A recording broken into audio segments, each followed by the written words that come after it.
So hi and welcome. I'm joined by Tox Coyle, who is from Tox Rocks Virtual Assistants. Um, and I'm Hayley. We are here today to think about, like, as a solopreneur or somebody running a small business or a freelancer, it can be really helpful and really drive your business forward to start outsourcing some stuff, maybe to a VA, maybe to a marketing person. There's lots of people out there that can help us with our work.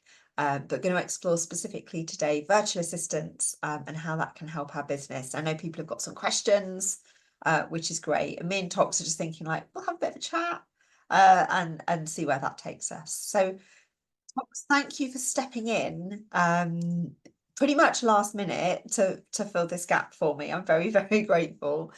Do you want to just introduce yourself and say a bit about your experience, expertise? Hi, yeah, thank you for having me, Hayley. So, yeah, my name is Tox. I run my own virtual assistant business. I have been since the end of 2016.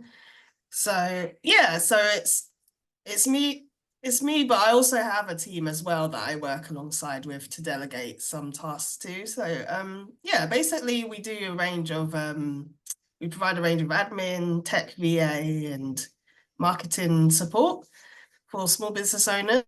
And I work a lot with coaches, trainers, creatives, charities, and social enterprises. And yeah, and we tend to help them with a lot of things, like various different things, from like proofreading to helping with their email marketing, updating websites. Just depends what they need, really. And I like to work on retainers as well, just because it does. I feel like rather than doing ad hoc, I feel like we make more of a difference to their business if we've got a set number of hours that we're doing, that's substantial enough to make a bit of a difference, and they're more likely to not only keep coming back and give us regular work, but also we feel like we make more of a difference to their business as well in the long term, and feel like part of a team and stuff like that. So You get yeah, to that's understand their work and their business as well, then, right? yeah, exactly. That's what it's all about. So yeah. Yeah, cool, fantastic. So, as any questions like pop into your heads, please either pop them in the chat. I can see there's some questions there already, which is great. Or just feel free to come in on voice and ask your questions, because that's what the session today is all about, answering your questions, just to help you figure out if this is going to be something that's going to work for you now, or if it's something you're going to look to do in the future, to just help you kind of plan, prepare, and to think about that. So what are we going to do? We're going to record the session so we can pop it onto YouTube. We'll just have a bit of a chat. I have got some slides to kind of prompt us and make sure we cover some of the things we want to talk to you about. But the chat, the conversation is more important. So those questions are welcome whenever you would like to ask them. Don't feel you've got to wait till the end, and then you'll pop your hands up and ask questions. Just dive in. Is that all right with everyone? Cool. So I'm Hayley. I'm a coach, trainer, and facilitator helping small businesses, primarily parents who are running their own businesses and freelancers who feel they're kind of juggling too much. And at the moment, we are kind of coming up. We've got the school holidays in a few weeks. And I'm certainly thinking, oh, I'm not going to be able to do as much in my business as I have been in the last few months. So that's an opportunity to kind of increase the involvement of a virtual assistant in the work that I'm doing, knowing that I'm not going to be able to do as much as I have been in the last few months. That's another good opportunity, I guess. And I'm just letting a couple of other people in from the waiting room. So we'll just give those people a moment to join us. So what can a virtual assistant help me with? Which is sometimes one of the kind of the burning questions. So we'll kind of explore some ideas around that. I think questions to help you identify where to get started might be, do you enjoy the work? If it's something you love doing, you might be a bit more reluctant to pass it over, and that's okay. It's your business, right? You get to choose. There might be some things where you think, well, I do kind of enjoy that, but I'm not really adding value. It's a really easy thing. Lots of different people could do that within my business. So we might pass that over. Is it the best use of your time? So me and Tox were talking about this earlier. talks, you sort of said, oh, well, if it's not making you money, if it's not something that like only you can do, can you tell us a bit more about that? Yeah. So basically, a lot of good tasks to delegate to VA is just something that's not necessarily the best use of your time. So yeah, like if it's not making you money, then it's kind of, but because there are tasks that are not making money directly, but it still needs to be done, various bits of Yeah. admin, and then it's kind of like, that's a good one to delegate, as well as yeah, even if it's something you enjoy, sometimes some of those things, it depending on how busy you are. Mm. Like I feel like even if you happen to enjoy like a lot of your work, but then there's some of maybe prioritize the tasks that are just make you the more money and that you're good at as well. So above like and then anything else is probably just something again that you can delegate. So yeah. Yeah, and I find that do you enjoy it? Often we enjoy the things we're good at, right? The things we've learned, the things that are kind of within our comfort zone. And is it the best use of your time? So one of the things last year that triggered me, I'm currently working with two, about to be three different VAs. And they all do different things. But Angela, who's my VA who does kind of, I guess, the more traditional VA type work, she books my train tickets, hotel rooms, and I can do that, but it takes me longer to do that because I don't know, just that attention to detail thing I struggle with. I think I might be slightly dyslexic. I struggle with the 24-hour clock. I have been known to put myself onto the wrong train before. And the thing that prompted me last year to go, actually, I need to get a VA to do more of these things in my business was booking a train and a hotel in Chelmsford, which I'm sure would have been lovely, but I was actually speaking and delivering training in Cheltenham. But I'd seen it and my brain had just gone, yeah, Chelmsford, off we go. And a colleague said to me, oh, where are you staying? Because he knows the area quite well. And I sent him a link. He was like, yeah, it looks great, but you're in the wrong county. So I was like, do you know what? All those kind of booking things, adding stuff to the calendar. My virtual assistant Angela does that all for me now, which is great because it just takes out that little detail when I can really get focused instead on something that's going to make a difference to my business, like creating new content for people on my mailing list, or delivering workshops or coaching sessions. So that's really helpful. And I think that, is it repeated within your business? Sometimes you think, oh, if I just show somebody how to do it one off, it's quicker to do it myself.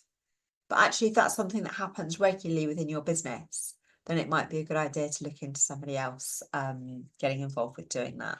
So I'm just going to head to the chat and see if there are any questions about the types of work that a VA might do. And I love Karen's question here. My main question is, how do your clients respond to being contacted by a VA rather than you? Which I thought was an absolutely brilliant question. Tox, I don't know if you've got any thoughts on this, but my thoughts are, if my VA is contacting my client to book in a coaching session, for example, like they should have more confidence that that's going to go in the calendar at the right time and the right date. If my VA turned up to deliver their coaching, then that might be kind of problematic because that's not what she's there for.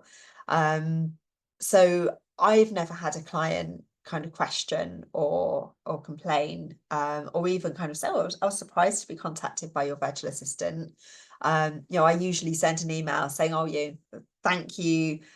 We just need to book a time in. I'm going to copy in Angela, who's got full access to my calendar. She's the best person to get it scheduled in for you. Tox, what are your thoughts on this? Clients being contacted by somebody other than ourselves?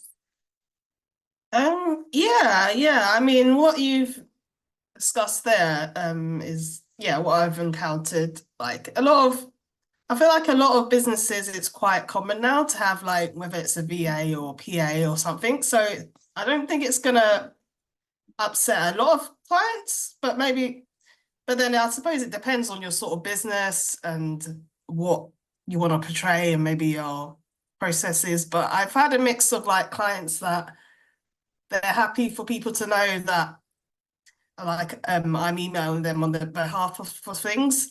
like it depends on the task as well. So yeah, I've had a mix of that, but also there are some times as well where the client would rather I was, essentially pretending to be them in certain communications, sometimes that's a bit more suitable. They just need to delegate the task to me, but otherwise it doesn't really add much for them to say to someone else, if that makes sense. Um, That's really useful. Thank you. So yeah, that last point you made where you're acting on behalf of but in my case a coach. So I'm a coach. And I've always had quite positive feedback from clients who say they enjoy the kind of personal touch that I'm doing things. But I think I need to get comfortable with the fact that that's an added bonus for them, because actually, to this slide, it's not the best use of my time at all. And the other point I put in the chat was that client onboarding is what takes me some time. And I think there's ways of me automating that using some of the Google apps. But again, me spending time trying to automate it is a lot of time too. So yeah, so a few things there.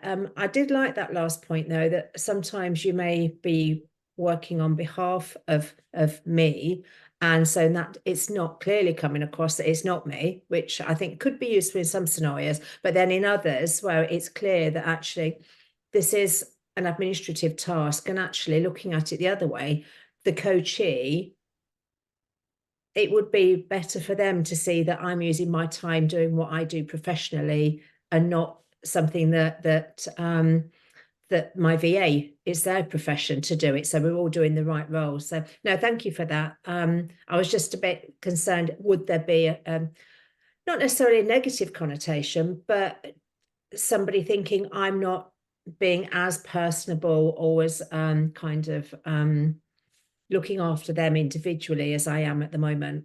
And you can build your briefing to your VA to kind of include that. And I know somebody who a few years ago started using AI as a VA. And it was like, okay, you want to book an appointment, like talk to Andrew. And I didn't realize Andrew wasn't a real person. And I said to Andrew, oh, it needs to be after school hours for me. And then Andrew was like, oh, how about 2 p.m.?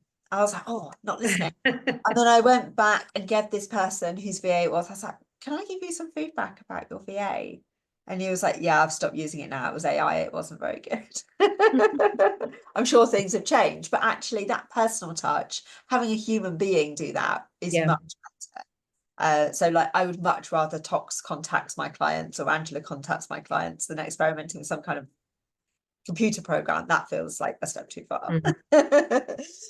Yeah, absolutely. I'm just having a look at what else we have in the chat to see if there's anything else here about types of tasks. And Megan's asked about a good starting point. I'm interested, Tox, to know what kind of thoughts you have around that. At what point should you start to think about taking the step? What's the driving force? Is there a particular driving force you notice with the clients that you're working with?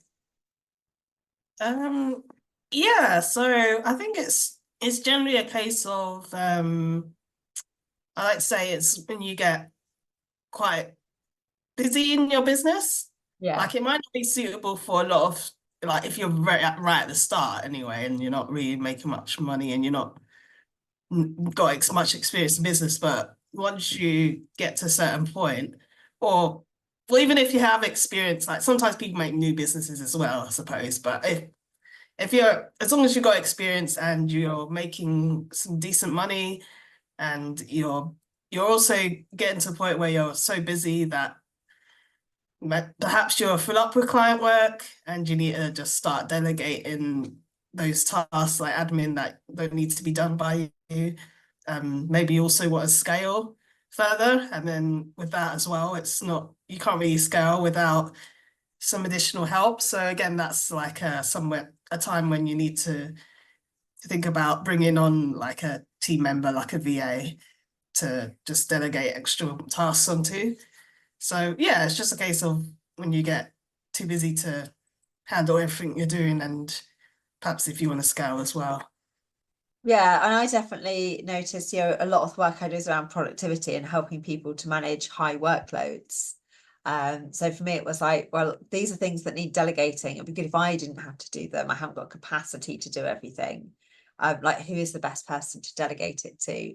And Megan's asked a question there about the advantages of using a VA versus a part-time employee. And I think the difference is that for me, from my point of view, and Tox, be good to hear your point of view too. It's just about that flexibility. I've got one VA who works kind of on an ad hoc basis, and she bills me per month for the hours that I do for her, and another VA who works kind of more on retainer, and there's a certain number of hours per month that she does, and we can flex it up, but there's kind of a minimum expectation there. And I guess what that also does is it drives me to look each week, and I go through my list and I say, do you know what? I can delegate that, and I can delegate this. So that makes me be more proactive about it, I guess. Tox, have you got anything to add on this side of a part-time employee versus a virtual assistant? Yeah, there are quite a few benefits, I'd say. So, like you mentioned already, there's the flexibility. Like you can use them as many or as little hours that as you need to, with a lot of VAs each month or week or whatever. Whereas an employee, often you'll have to have them like hired for a certain number of hours, and then employees aren't necessarily productive for all the hours as well that they're contracted for, so compared to it with a VA that they're only billing you for what they work basically. And then there's other things as well, like a lot around the admin of taking an employee. There's quite a bit there that you have to manage and being their boss, whereas when it's a contractor that's or self-employed VA, there's a bit different relationship. They're more of a service provider to you. Yeah. So, it's a different relationship. And then you also don't have to worry about paying like sick pay, any trainings, any, holiday. Pension. Yeah, pensions, of course, yeah, or things like that as well when it's like a self-employed VA. So, yeah, I think especially for a lot of small businesses, I think they like to use freelancers or like self-employed VAs for those reasons. It's just more flexible and easier to deal with. So, yeah. Absolutely. Great. Cool. Thank you. So yeah, lots of different thoughts on different types of tasks that can be delegated, and maybe these are kind of questions for you to just like make a list or go through your to-do list if you've got one, and just say, actually, what could I delegate? And you'll probably find there's a lot of things you can do to free up your time and your energy, right? We've only got so much energy that we can put into stuff. So yeah, I think that might be helpful. So when you're delegating, this is my avocado model of delegation, so bear with me. We've got the stone, the bit in the middle. So you might say to somebody, within this space, you decide, it's entirely up to you. The bit of the avocado that we actually eat, the fleshy bit, like if we move into that space, come back, let's have a conversation. I don't want you going off in that direction without us having a chat about it. And then the skin is, don't move into this space. Like this is not what we're doing. So for example, if I was asking my VA to book a venue for a networking event that I'm hosting, I might say, look, it needs to be on a Tuesday, Wednesday, or a Thursday. It needs to happen in November. As long as it's wheelchair accessible, there's an induction loop, and it's within 10-minute walk of a tube station, kind of in zone 1 or 2, then I'm happy for you to decide on the venue, but it's got to meet those criteria and it's got to be within budget. Come back to me if you need to compromise on any of those things, or if you need to change the date, or if you kind of think there's a really cool location that people would travel to because it's just super cool, but it's in zone 3 or 4. Then I might say, let's come back, let's have a conversation about that. The don't move into this space is don't book anything that doesn't meet the basic criteria without talking about it first. Don't move onto a Friday or a Monday because I know that it's much harder to get people to come to networking events on Mondays and Fridays. Does that make sense?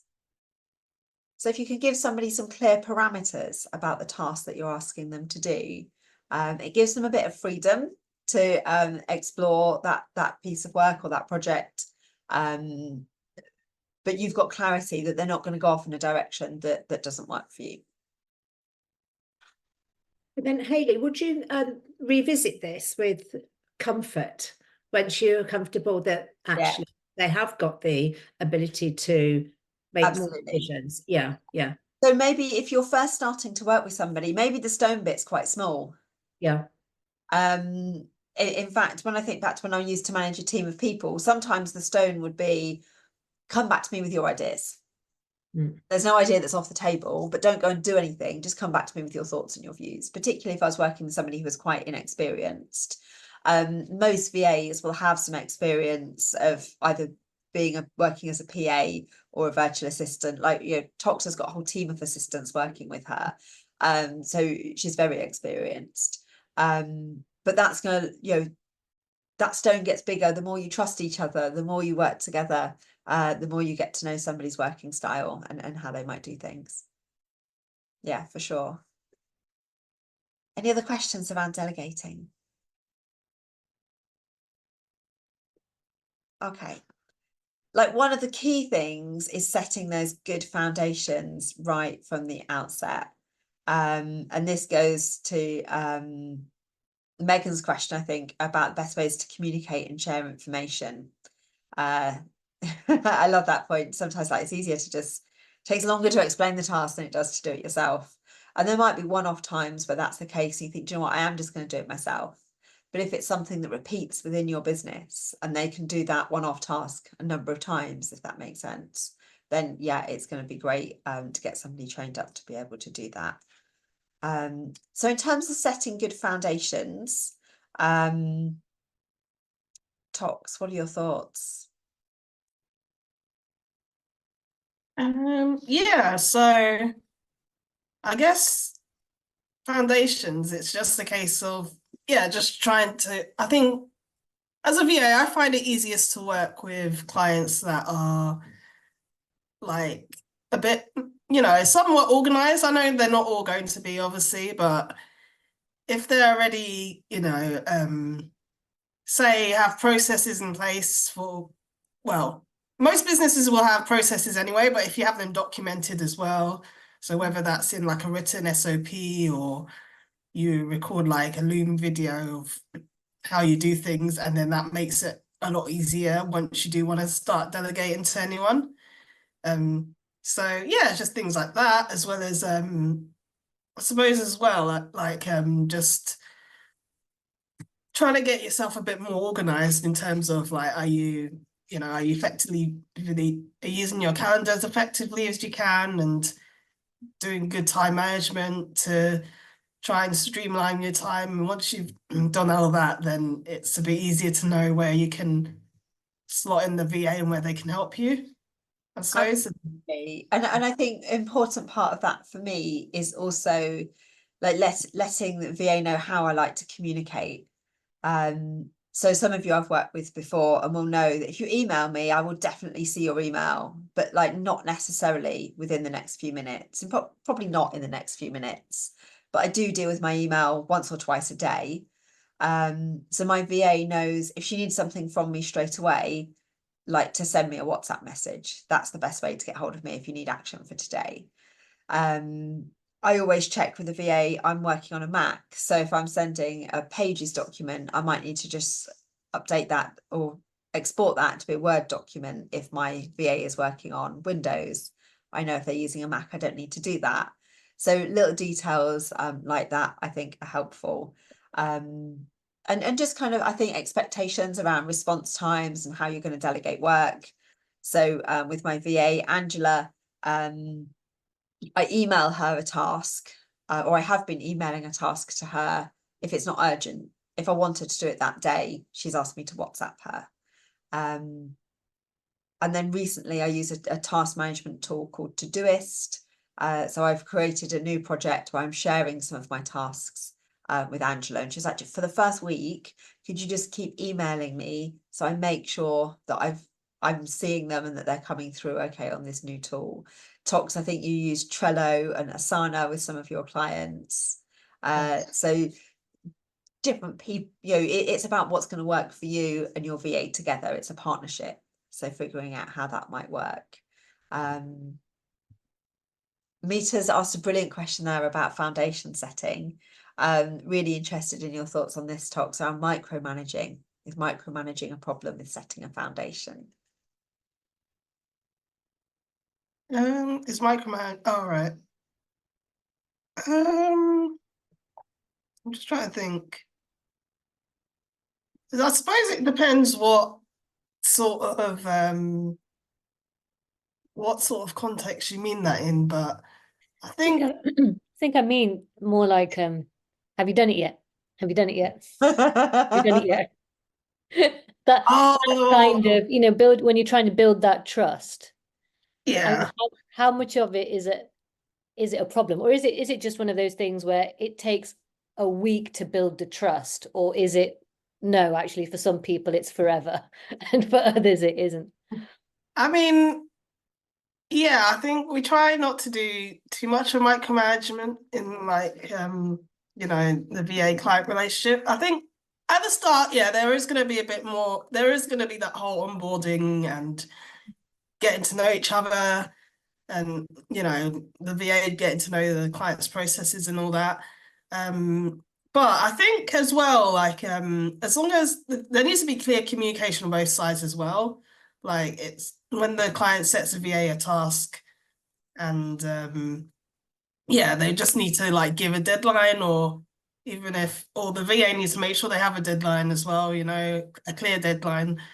And then it's just a case of, it should be and obviously if they agree as well, maybe if there needs to be any check-in, times or dates and other communications with that, and then it should be a case of just leaving the VA to it pretty much. I think after that, like you shouldn't need to go on.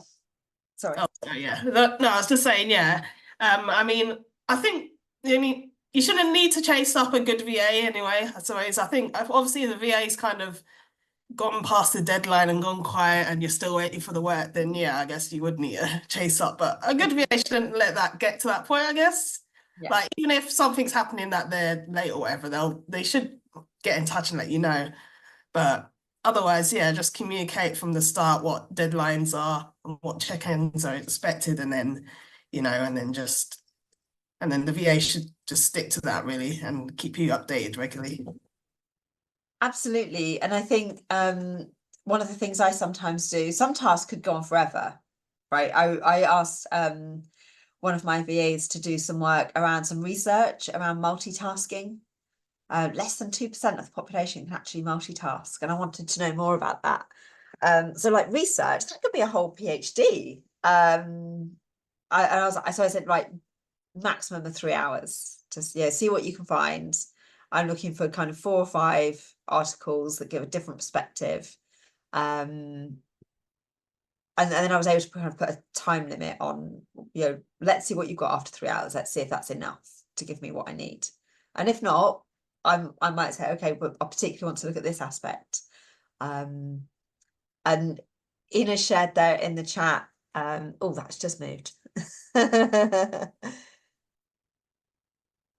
Agree with Tox. In the beginning, you'll probably check in more until you find your rhythm. Yeah, that's nice. So maybe even building in some check-ins and saying, well, can we check in at the end of the first week and see how that's going, or the first month? Or when you've done this task, can you come back and let me know? We'll have a chat about it. Fantastic. So anything else, any other questions or tips around that foundation setting? I think I've got one verbal one. How, as somebody who may want to take on board a VA, how would we know, other than recommendation, what we're looking for, and if like what type of things should we be looking for the VA to be saying about themselves to know that we're getting somebody who A, may be quality, and B, may be the right fit for us, because they can be two different things. So what would we be looking for? I mean, in my experience, and I have had 1 or 2 VAs where things didn't really work out. all of the best VAs that I've worked with have come through a personal recommendation from somebody that I trust, maybe somebody that does similar types of work or has a similar set of values to me. So like asking your network is a really good place to start. There are lots of agencies and online find a VA type tools. And I have used those and it has been a good experience, but I think it's been a better experience when it's been a recommendation. Tox, anything to add, or anybody else anything to add? Yeah, I mean, I agree. Recommendations can be good. Yeah, definitely. Especially if it's from someone you trust and know and they do similar stuff to you, then yeah, that can be useful. And also, like, I think it's helpful as well if the VA's got, before you just go away straight, talk to them. I think it might be useful to just look them up online. Like, if they've got a website, have a look at that, you know, see what tasks they do, if their testimonials, if they resonate, have a look at their content online. Yeah, just because, like, you know, just because their content online should help to see at first if it's a fit, or it should at least be a filter. Even like costs as well. I think you know, make sure it's someone in your budget, you know, before you contact them. But yeah, I think that can act as a first filter, and then I guess normally the next step anyway, once you find someone online or you get that recommendation that you want to get in touch with, then you can have that initial, you know, consultation call with them, and then, you know, you have a chat, and then that can kind of help you see if it's a fit as well, just from that. So And I think, yeah, LinkedIn recommendations are good as well, aren't they? Because you can then see if somebody you know has recommended them and if they do similar work to you. I was looking at a coach a few years ago, and I contacted my friend Dawn and I was like, I can see you're connected with this person. Like, any good? Not good? Like, how well do you know them? And she's like, Hayley, she's got 120 recommendations. Just do it. What do you need? And I thought, oh yeah, okay. And look, read the recommendations. You know, if people are saying, oh, you know, this person was great at doing my proofreading. If you don't need proofreading, you know, see if they do other things as well. Karen asked earlier about, well, can they talk to my clients? So you might look through the recommendations and see if anybody has shared, oh, no, this person was great with talking to my clients. I got really good feedback from my clients about talking to this person, because that's what's important to you. It kind of fits with what's important for your business. And the other question I'd ask as part of that, selecting a VA and building those foundations, is what kind of work do you not do? Like one of my VAs said, I don't do anything to do with designing stuff. Don't ask me to use Canva, because that is not my thing. I don't enjoy that. It's horrible. I hate it. She was like, I'm not a designer. Go and get a designer if that's what you need. Whereas I know somebody else who works as a VA who's like, I love doing all that stuff. I'd much rather do that than book train tickets. Like, give me the design work. So just kind of asking those, as well as the what kind of work do you do? Like, what are the boundaries? What do you not want to do? Are there any days of the week that you don't work? That kind of stuff. yeah, exactly. Yeah, because that's a good point, Hayley. Different VAs have different like niches, or like whether it's types of clients or types of services or tasks that they do. So I think that's important to find out as well. You know, even some VAs like will do in-person work as well. So that's obviously the location would matter if that's something you need, but obviously Yeah. if it, and then, or even some people just want someone on the same time zone as them as well. So it's just trying to make sure all of that is a fit, you know, to see if they're to be your VA. And some people like having somebody that's not in the same time zone. Yeah. I know somebody whose VA is like in a very different time zone, and she's like, it's great. I can finish work at the end of the day and say to her, can you do this, this, and this? She's like, then I get up in the morning and it's been done. And she loves that. Yeah, exactly. I know some people like that as well. Yeah. Alice, you were going to come over the Yeah, it was actually slightly around that sort of topic. How can you get an assessment of like a VA's workload? As in, you don't want to be the person, sometimes you need things super urgently. And obviously there's some things like booking a train ticket, it might be for a month out and that's easy and you're not worried about when they do it. Normally when you have someone who's on your team, you've got a really good sight of all the other work, like a view of all the other work they've got. How do you sort of manage that with a VA? Because obviously you'll have lots of other people, that's completely expected, that will have urgent things as well. How do you guys handle that? And how do we know that we're not suddenly putting you under like undue pressure, or we know that you can turn it around if we really need it? Yeah, do you want to take that, Hayley, or shall I? I can take that, and then if there's anything that you want to add, please do. I try not to give my VA stuff that's like, this needs doing now. Because my VA does have other clients, and that's completely reasonable. And usually that's down to my lack of planning. It's not actually urgent. Like my work doesn't involve dealing with any life and death situations. So actually, if it's a last minute urgent request, it is either because I've made a mistake and I need help fixing it. And then that might be like, can you help me with this today? I've done something weird in MailerLite and I don't know what I've broken. Can you go and take a look for me? Which does happen. And I try to, as part of my weekly planning, those of you who are on my mailing list will have seen my sorting my life out checklist. On my sorting my life out checklist, and I'm going through that, I might be saying to myself, what can I delegate? And that's the point in the week where I might say, oh, actually, there's a load of things here that I could ask my VA or one of my VAs to do. And then my question is like, who's the most appropriate person to do that?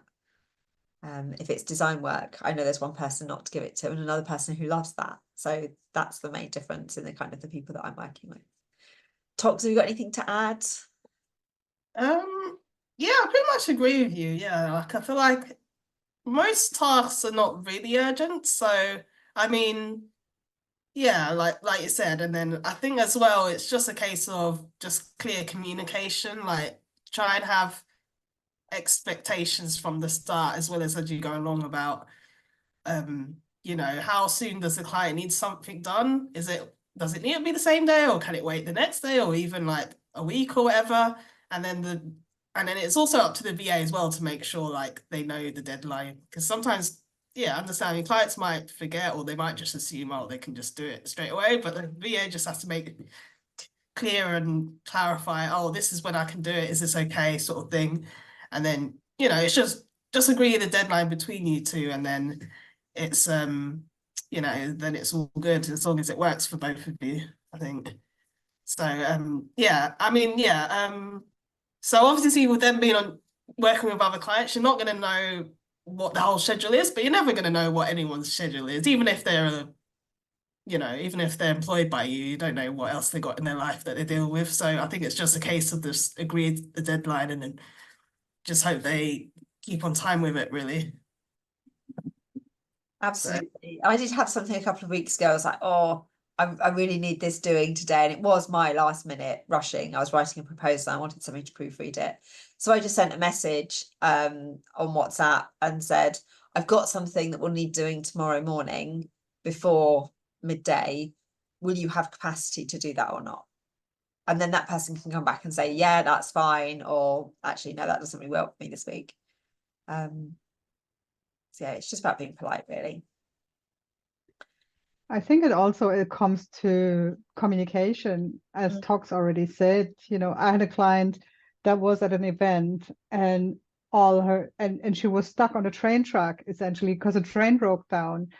So she was in a complete panic, didn't know what to do. I was on a phone with another client, but I asked my other client, hey, can I call you back? Because, she needs to move. And that was absolutely fine. My other client was like, yeah, just call me back whenever when you sorted this. So I was able to help her in the moment. But I could also have said to her, listen, I am on this urgent call. I can't right now, but it is about communication. I'm, all of us VAs, we're more than happy to help where we can. That's always, our clients are our priority, but we need to, put our tasks in relation to one each other. And as you said, Hayley, nothing is life and death, usually. stuff that we're dealing with in our businesses. Yeah, and I love that kind of thank you, you know, what you shared in the chat. You're having discovery calls and seeing who you've got kind of a good vibe with. Yeah. Yeah, absolutely. Yeah, Fantastic. that is important because you're going to work super close with that person. You know, I mean, a VA will know a lot about you and your business by once you are working together for a while, because essentially we are your second brain at some point for a lot of things. So it is important that you have somebody that you can absolutely vibe with and that has similar values to you, because if you're the complete opposite, it's fine. And on top of that, you might realize after 2 or 3 months, this is actually not working out. You know, this is actually, that person is not really the right fit. And I had this happen as well myself. I realized I'm not really, you know, that client isn't really for me. And then I said, listen, one of my VAs in my team can do this work. Are you happy to pass this over? And they were quite happy, and they've been working together ever since, you know. But sometimes it's just the relationship doesn't work out, and that's absolutely fine. That's just the way the VA business works, and we're all used to it. I'm sure. Yeah. And I think there's a conversation to be had there, isn't there? If something isn't working out or being done in quite the way that you would like it to be able to say that. So I had a VA who was booking some clients into my calendar for me, but she was emailing them at 9 o'clock in the evening.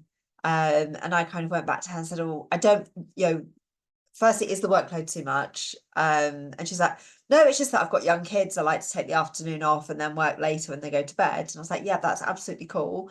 But because a lot of what I help people with is getting that sense of balance and separation between life and work, didn't really work for me to have emails going out at 9 o'clock in the evening. So I just asked her to schedule them. So she scheduled them for kind of 9 o'clock the next morning. So it's just like, as things crop up, being able to kind of explain and say, oh, okay, no worries, but could we do it this way next time? And I explained why, and that's cool, that's worked okay.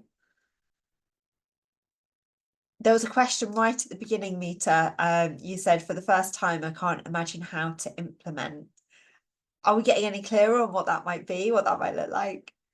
Yeah, I think much clearer. I think when you sort of think about, you know, what is it, the repetitive tasks, the tasks that, I mean, I think the one I'm going to is, what do I find really boring and soul destroying?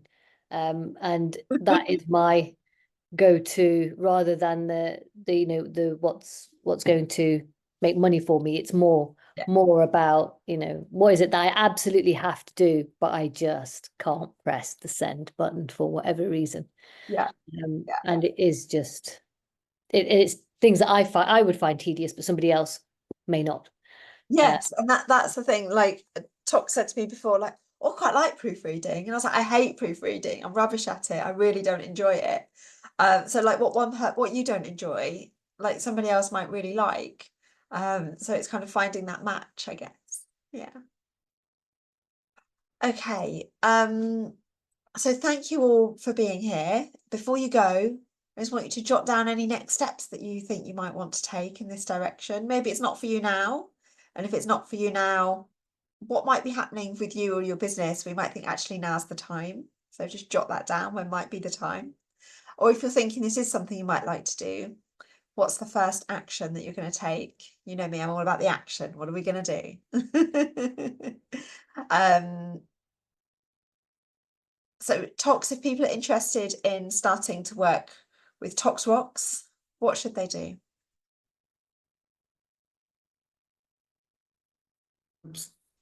So yeah, I've got a website, you can visit it. I'll put it in the chat.